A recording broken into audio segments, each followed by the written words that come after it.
In a lot of sci-fi movies, there's a familiar scene. An astronaut gets blown into open space without a helmet and instantly freezes into an ice statue. Audiences are so used to this trope that it feels obviously correct. Yet in 2001, a Space Odyssey movie, an astronaut manages to go briefly into space and reach an airlock without a helmet. And in Event Horizon movie, a crew member who's exposed to vacuum is pulled back and resuscitated. These scenes are often criticized as unrealistic, but the irony is that they're actually much closer to reality. From a practical standpoint, space doesn't really have a temperature. You can't measure the temperature of vacuum because there simply isn't one. Space isn't cold or hot, it's neither. There are too few molecules for the usual sensations of heat or cold to exist. What space is, however, is an excellent insulator. A vacuum works much like the space between the walls of a thermos. That's why astronauts in spacesuits are more likely to suffer from overheating than from freezing. Spacesuits are deliberately made of multiple hidden layers of reflective material that protect astronauts against external radiation, but also sharply reduce heat loss. If a person were suddenly exposed to space without a suit, the skin would feel an intense cold in the first seconds, due to moisture rapidly evaporating. After that, the body would begin losing heat through thermal radiation, according to the Stefan Boltzmann law. A naked human body does radiate a fair amount of heat, but there would be no instant freezing. Reaching a solid, frozen state would take hours. In the first few minutes, death from cold alone is not a threat, even for a completely naked person. And certainly not for someone wearing protective clothing, or a spacesuit without a helmet.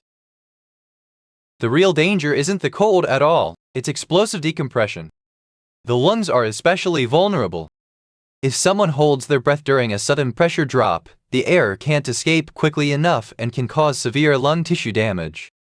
That's why, in such a situation, you must never hold your breath, though it's hard to control, because your instinctive reaction would be exactly to hold it. If the airways are open, decompression by itself usually doesn't cause catastrophic injuries. If fatal damage is avoided, a person has up to about a couple of minutes of life in a vacuum. For the first 9-11 seconds, they may even remain conscious and capable of purposeful action. That's why the scene in 2001, a Space Odyssey movie, is quite plausible if the astronaut was exposed for only a few seconds. The Event Horizon movie scene is also believable if the person was brought back quickly and resuscitation began immediately. This isn't just theory.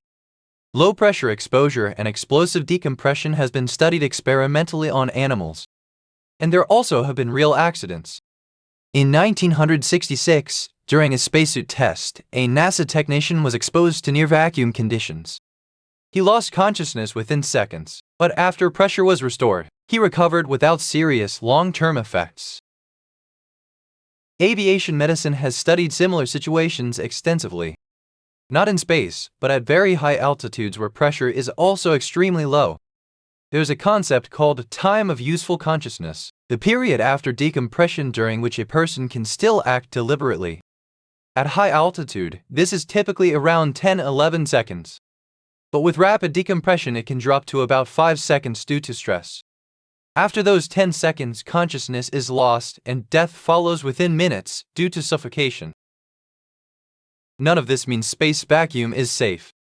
You won't instantly turn into an icy statue, but you will lose consciousness very quickly and die.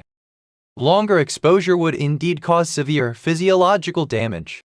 But by that point it wouldn't matter, the person would already be dead. A well-known illustrative case is Joe Kittinger in 1960. During a high-altitude balloon ascent, one of his gloves depressurized, exposing part of his arm to near-vacuum conditions. The arm swelled painfully, then became completely rigid, and he was unable to move it. After returning to Earth, it fully recovered with no lasting effects. But more extensive and prolonged exposure would indeed cause tissue damage and embolism. So Hollywood's instant freezing scenes are a myth. The reality is far less spectacular, but no less unforgiving. If you think this was useful, like, subscribe, share.